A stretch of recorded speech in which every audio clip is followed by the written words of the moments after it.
Influence comes from a few different places and also depends on the record and depends on the place you are in your life. I mean, long time influences come from the great songwriters, Supertramp, Electric Light Orchestra, and the Beatles, you know. But then the sounds come from what you're listening to contemporary music, like with my newest record, Siberia. A lot of it was influenced by some darker electro stuff, like, you know, even from M83 to Crystal Castles to some dubstep stuff that's all influencing the different elements. I'm an electro artist, so you take what you can from other electro artists.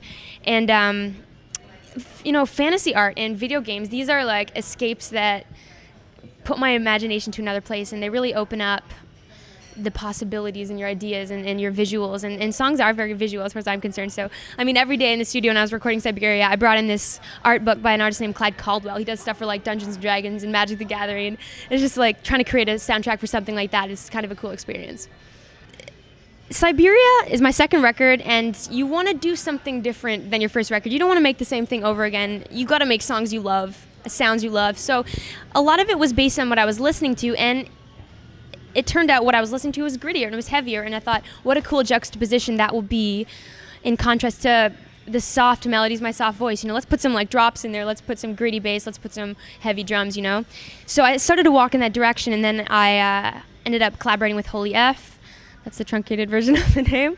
Amazing kind of glitch electronic band from Toronto as well.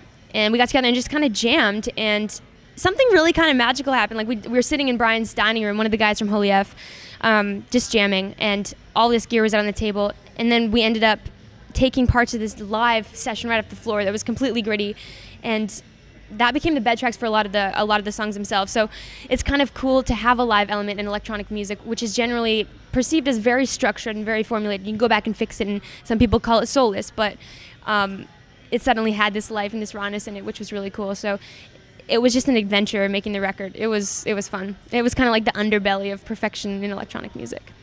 Big moments, man. It's hard to really pin down the moments. I mean, my career has been a succession of a whole bunch of small moments, I think, and that's the way that it's built properly for my career. I mean, I started out on putting my stuff on MySpace, and people started to find it, and then I remember Old Navy put some of my stuff in their ads in 2007, and that was kind of one of the big steps. And then people start to find you, and the internet's a kind of interesting phenomenon like that.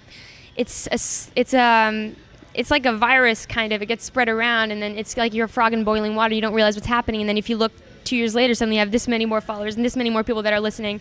And little things along the way, like 2009, the Juno in Canada for Best New Artist, and it's kind of like prove us right, and so we kept going. And every time we do a home show and there's that many more people, it's that much more exciting. So it's all these little things that make the path this upward build and make it exciting, you know. The Grammys is always something the whole family gets together and watches at my house.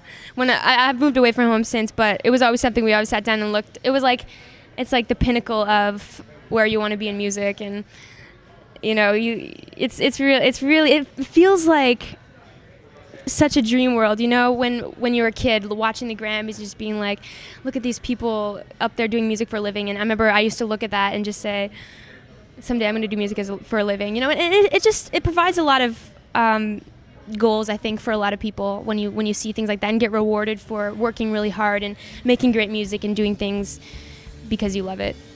Hey, I'm Lights, and I'm with the Grammys at South by Southwest.